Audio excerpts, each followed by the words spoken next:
30 दिन में प्रिपेयर करना है एमयूसीटी के लिए। आओ बताता हूँ। एमयूसीटी एस्पिरेंट इज बैक।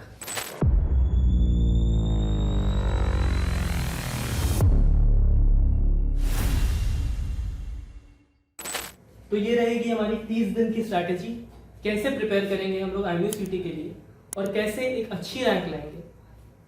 आगे बढ़ते हैं।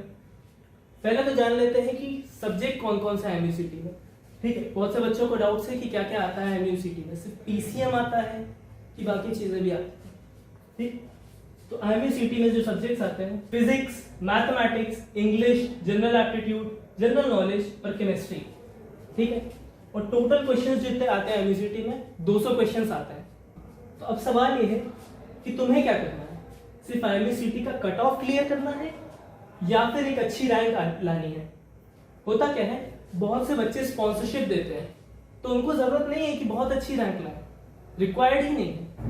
तो अब बताते हैं कैसे कट ऑफ क्लियर करते हैं और फिर जो बच्चा चाहता है अच्छी रैंक लाना तो उसके लिए how to get a good rank. ठीक, तो ये है टॉपिक जिन पर तुमको फोकस करना है एक अच्छी रैंक लाने के लिए। ठीक, पहले जानते हैं कट ऑफ के लिए किस पे फोकस करोगे। जनरल एप्टीट्यूड, इंग्लिश और जनरल नॉलेज पे फोकस करोगे। ठीक है, और जब तुमको अच्छी रैंक चाहिए होगी general aptitude, English, physics, mathematics और जनरल नॉलेज, इन पांचों पे फोकस करना। एक सब्जेक्ट है जो मैं इस पे इंक्लूड नहीं कर रहा हूं, बताऊंगा आगे क्यों नहीं कर रहा हूं। चलो जानते हैं। पहले आता है इंग्लिश। तो इंग्लिश में कौन कौन से चैप्टर है? 7 चैप्टर है। तुम्हारा एक्टिव पैसिव है, तुम्हारा इडियम्स है, synonyms, antonyms, parts of speech है। ठीक, इतने सारे चैप्टर्स हैं, 7 चैप्टर्स हैं, बट स्टिल बहुत इजीली स्कोरेबल सब्जेक्ट है। इंग्लिश क्या है, बचपन से ही पढ़ते आ रहे हो, स्कूल्स में पढ़ा है अपने। ठीक है, बहुत से लोगों को उसमें भी दिक्कत होगी, मैं समझ सकता हूँ, बट जो इंग्लिश एमयूसीटी में आता है बहुत सिंपल आता है। ठीक, तो इंग्लिश की तैयारी जरूर से करना, बहुत इजीली स्कोरेबल सब्जेक्ट है, बहुत कम इंग्लिश की नॉलेज चाहिए। याद रखना यार, सिनोनिम्स और एंटोनिम्स को जरूर पढ़ लेना। ठीक है, सिनोनिम्स एंटोनिम्स बहुत सारे हैं, मैं समझ सकता हूँ, बट देखो कुछ बुक्स हैं जैसे एयरफोर्स सेक्शन वाई, उसमें बहुत ज्यादा डिटेल में दिया गया है, बहुत स्पेसिफिकली तुमको दिखाया गया है कौन कौन सा एंटोनिम्स सिनोनिम्स है। ठीक है, तो उनको कोशिश करना कि उनको पढ़े। ठीक है, फिर आते हैं no need to buy modules for English. English के लिए कोई भी मॉड्यूल नहीं खरीदना, जरूरत ही नहीं है। इंग्लिश के लिए मॉड्यूल्स की क्या जरूरत है, इंग्लिश एक लैंग्वेज है, उसको तुम्हें सिंपली समझना है, सिंपली आंसर करना है। कैसे कैसे क्वेश्चंस आते हैं, एक्टिव पैसिव से क्वेश्चंस आते हैं, तुम लोगों ने बहुत बार किया होगा। ठीक है, 4 ऑप्शंस रहेंगे, तुमको समझ में आ जाएगा क्या सिलेक्ट करना है। ठीक है, आगे बढ़ते हैं। जनरल एप्टीट्यूड, जनरल एप्टीट्यूड और जीके। ठीक है, दोनों को मिला के होते हैं 40 मार्क्स। 20 मार्क्स का तुम्हारा जनरल एप्टीट्यूड, 20 मार्क्स का तुम्हारा जीके। अब इधर मत देखो, इधर देख के डरो मत 30 चैप्टर, 12 चैप्टर, 18 चैप्टर, कुछ नहीं है। ये जो 30-12 चैप्टर है ना, कोई भी कुछ खास नहीं है, सिर्फ और सिर्फ टॉपिक्स है। जनरल एप्टीट्यूड के अंदर 30 टॉपिक्स है। ठीक, रीजनिंग और न्यूमेरिकल पार्ट के अंदर, फिर तुम्हारे ज्योग्राफी और पॉलिटी के अंदर 12 और बाकी तुम्हारे जनरल नॉलेज के अंदर 18 टॉपिक्स हैं। ठीक है, इसके लिए टेंशन मत लो, बहुत सिंपल आता है, बहुत सिंपल। लाइक तुम डेली न्यूज़पेपर अगर पढ़ते हो या थोड़े बहुत फैक्ट्स भी जानते हो तो तुम जनरल नॉलेज निकाल दोगे। और फिर रही बात जनरल एप्टीट्यूड की, तो सिंपल रीजनिंग के क्वेश्चंस होते हैं। ठीक है, आईक्यू बेस्ड क्वेश्चंस होते हैं, थोड़ा दिमाग लगाओगे समझ में आ जाएगा। ठीक है, जैसे कोई तुमको दे दिया जाएगा क्वेश्चन, उसमें बोला जाएगा ऑड वन आउट चूज करना है, तो सिंपल लॉजिक और रीजनिंग के क्वेश्चंस हैं। फिर आते हैं कहां से पढ़ोगे। देखो, जनरल एप्टीट्यूड की तो कोई किताब बनी नहीं है स्पेसिफिकली, या ऐसी कोई किताब है नहीं जो प्रमोट होती है। 2 जगह है, पहली air force section Y. Air force section Y जो बुक है तुम वहां से पढ़ सकते हो, अरिहंत की किताब है, इसकी पीडीएफ ऑनलाइन अवेलेबल होते हैं। ठीक है, हमारे चैनल्स पे मिल जाएंगे, हमारे इंस्टाग्राम पे तुमको मिल जाएंगे, तुम लोग आना देखना। ठीक है, फिर आओगे एमयूसीटी लेवल की मैराथन। देखो, ये मैराथन मरीनस असेंबल लेकर आएगी। मरीनस असेंबल और एमयूसीटी अब एस्पिरेंट्स अब आपस में मिल चुके हैं। ठीक है, तो ये है एमयूसीटी की मैराथन हमने कराई थी। उसमें जाके तुम देख सकते हो कि किस तरीके के क्वेश्चंस आते हैं, किस तरीके के क्वेश्चंस हम सॉल्व करते हैं और किस तरीके से तुम अच्छा स्कोर कर सकते हो। ठीक, एक और चीज मैं बता सकता हूँ तुमको, एमयूसीटी के लिए तुमको जनरल एप्टीट्यूड का अगर प्रिपरेशन करना है तो मरीनस असेंबल 99 रुपीज में अपना पीसीएम डीपीपीस और जो भी चैप्टर वाइज है वो सब प्रोवाइड करता है, डिटेल प्रोवाइड करता है, सोल्यूशंस के साथ प्रोवाइड करता है। तो अगर तुमको ऐसा लग रहा है कि तुम्हारे पास कंटेंट कम है तो तुम खरीद सकते हो। फिर आते हैं कि अब तुम चाहते हो तुम्हारी एक अच्छी रैंक आए। बहुत से लोग चाहते हैं कट ऑफ क्लियर करना, लेकिन बहुत से लोग हैं जिनको एक अच्छी रैंक चाहिए, उनको बीटेक में कॉलेज चाहिए, उनको बीएससी में कॉलेज चाहिए, ठीक है। अब उसके लिए क्या करोगे? तो उसके लिए बताते हैं तुम्हें क्या करना है। फिजिक्स में यूजुअली 60% थ्योरी आता है, 40% न्यूमेरिकल आता है, ठीक है। ये एक रेशियो है, ये 100% डिफाइन नहीं कर रहा हूं मैं कि 60% ही आएगा, क्या पता 70 आ जाए, क्या पता 80 आ जाए, क्या पता थ्योरी से 50% आ जाए, ठीक है। तो ये डिफाइंड नहीं है। फिर अब आते हैं फिजिक्स में चैप्टर देखते हैं, 26 चैप्टर है, ठीक। इतना बड़ा अमाउंट है, परेशान मत हो, 30 दिन है तुम्हारे पास।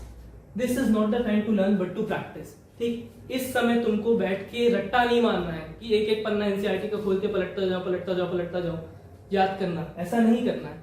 तुम्हें सिंपली क्वेश्चंस का प्रैक्टिस करना है। जो आईएमयूसीटी में क्वेश्चंस आएंगे वैसे क्वेश्चंस का प्रैक्टिस करना है। आईएमयूसीटी में तुमको ऐसा नहीं कि तुम्हें डेरिवेटिव बोल दिया कि डेरिवेटिव सॉल्व करो, तो वो सब चीजें छोड़ दो, ठीक। सिर्फ और सिर्फ नॉर्मली जो क्वेश्चंस आते हैं वो प्रैक्टिस करो। फिर try to complete at least 1 chapter daily. 26 chapter है, 30 दिन है, हर दिन एक भी करोगे तो आखिर में 4 दिन बच जाएंगे, उसमें रिवाइज कर लेना, ठीक है।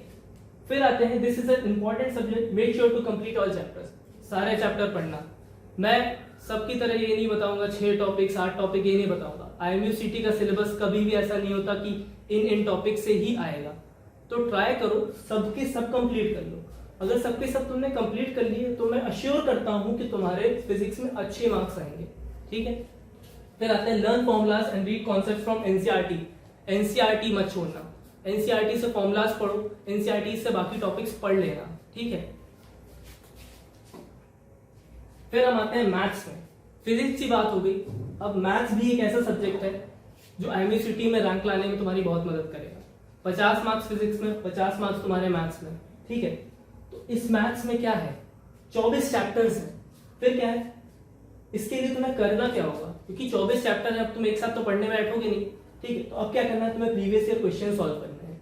प्रीवियस ईयर क्वेश्चन अगर तुम सॉल्व करोगे तो तुम्हारे पास एक आइडिया होगा कि किस तरीके के क्वेश्चन आएंगे और उसी कॉन्सेप्ट पे तुम और क्वेश्चन सॉल्व कर सकते हो, ठीक। फिर क्या है, अपना एनसीईआरटी को खत्म करो, ठीक है। अपने एनसीईआरटी को जरूर से पढ़ लेना। एनसीईआरटी एक ऐसी बुक है, कोई भी कोचिंग प्रमोट करती ही नहीं है, क्योंकि वो जानती है अगर बच्चा उससे पढ़ लेगा तो अपने आप आईएमयूसीटी निकाल देगा। फिर आते हैं read the definition and examples from NCERT. जैसा मैंने बताया, एग्जांपल्स भी करना, डेफिनेशंस भी उसकी पढ़ना। एक एक 2-2 लाइन की होती है डेफिनेशंस। कभी कभी होता क्या है, ऐसे एक तुमको डेफिनेशन पूछ दी और तुमको पूछ दिया आखिरी में एक ब्लैंक दे दिया और 4 ऑप्शन दे दिए, तो चांसेस है तुम्हारे वहां पे नंबर बन जाए। तो एक बार रीडिंग रहेगी, हमेशा के लिए याद हो जाएगा, तो पढ़ना जरूर। तो अब सबका सवाल ये है, व्हाई नॉट केमिस्ट्री? केमिस्ट्री क्यों नहीं सर, सारे सब्जेक्ट पढ़ते हैं, केमिस्ट्री क्यों छुड़वा रहे हो? केमिस्ट्री भी पढ़वा दो, 20 ही क्वेश्चन तो है। तो देखो, केमिस्ट्री में तुम्हारे पास सिर्फ 20 नंबर है। 20 नंबर तुम्हें जनरल एप्टीट्यूड और जीके में करके मुफ्त में मिल रहे हैं। तो तुम केमिस्ट्री में अपना टाइम क्यों वेस्ट करोगे, जिसमें 15 से ऊपर चैप्टर्स हैं, उसमें 30 टॉपिक्स थे मात्र, और वो भी बहुत सिंपल। इसमें 15 से ज्यादा चैप्टर्स हैं। To be honest, total 19 chapters हैं। क्या तुम 19 चैप्टर्स 30 दिन में कर पाओगे? तुम फिजिक्स भी कर रहे हो, तुम मैथ्स भी कर रहे हो, तुम जनरल एप्टीट्यूड, जनरल नॉलेज और इंग्लिश भी कर रहे हो। तुमको लगता है कि तुम केमिस्ट्री में कर सकते हो? अगर हाँ तुमको लगता है तुम कर सकते हैं, तो ट्राई करना ऑर्गेनिक केमिस्ट्री का पार्ट करो। क्यों? क्योंकि ऑर्गेनिक केमिस्ट्री एक ऐसा पार्ट है जिससे सबसे ज्यादा क्वेश्चंस बनते हैं, ठीक है। फिर हम आते हैं कट ऑफ पे। सब लोग कहते हैं ना कि ये तो कर लेंगे, 3 आपने बोल दिया, 80 नंबर के बस टॉपिक बोले आपने की, फिर आप कहते हो कट ऑफ निकाल देंगे। तो पहले जानते हैं कट ऑफ है कितने नंबर पे। यूजुअली कट ऑफ होती है 40 नंबर्स पे, 45 नंबर्स पे, बट हमने एक सेफर साइड ले ली। मान लिया चलो ठीक है, कट ऑफ आगे खिसक गई 5 नंबर 6 नंबर, स्टिल हमने सेफर साइड ली। 50 के ऊपर हम सीधे 60 की कट ऑफ मानते हैं, 65 की कट ऑफ मान के चलते हैं। तो जब तुम पढ़ोगे 80 नंबर का, तो चांसेस है तुम 80 में 65 स्कोर कर लो। गिवन देखो यार, ऐसा तो है नहीं कि तुम फिजिक्स केमिस्ट्री मैथ्स बिल्कुल पढ़ के ही नहीं जाओगे। ऐसा तो हो नहीं सकता कि मैंने 80 बोला, सर ने 80 बोला तो 80 पढ़ना है। तुम अपने इंटरव्यूज के लिए प्रिपेयर करोगे, डीएनएस के लिए और कहीं पे भी तुम प्रिपेयर करोगे, तो पीसीएम का तुम्हें कुछ तो आइडिया होगा, तो वो अपने आप तुम्हें कट ऑफ तक घसीट के ले जाएगा, ठीक है, वो तुम्हारी सेल्फ की नॉलेज तुमको अपने आप कट ऑफ क्लियर करवा देगी। फिर आते हैं, अब तुमको चाहिए रैंक, तो 5K के अंडर रैंक चाहिए, तो 125 से 130 मार्क्स है, उसमें तुम्हारी 5K के अंदर रैंक आएगी।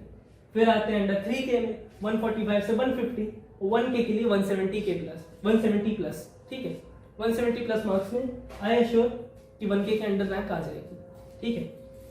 अब आते हैं, बहुत से लोग कह रहे हैं कि सर आप बोल रहे हो PYQ कर दो, ये कर दो, वो कर दो, ठीक है, कहाँ से करें, कैसे करें, हमारे पास तो है नहीं, तो कहाँ से करें? तो देखो, एक तो मैंने तुमको बता दिया एयरफोर्स सेक्शन वाई, वहां से तुम क्वेश्चन जितने हो सके सॉल्व करो। स्टिल तुमको लग रहा है तुम्हारी प्रिपरेशन लैक कर रही है, तुम नहीं कर पा रहे, तुमको गाइडेंस चाहिए, तो तुम लोगों के लिए हमारे पास 1499 का एक बैच है, ठीक है। उस बैच में सिर्फ और सिर्फ IMUCT के बारे में होगा, IMUCT पढ़ाया जाएगा कि IMUCT में क्या क्या पढ़ना है तुमको, हर एक टॉपिक तुमको समझाए जाएंगे। फिर उसके साथ साथ तुमको स्पेशली मतलब एक ऐसा बोनस के तौर पे कंपनीज PYQ मिल जाएंगे इफ यू वांट, लाइक तुम्हारे पास PYQs रहेंगे, DNS में करना चाहते हो तो तुम्हारे पास PYQs रहेंगे, ठीक।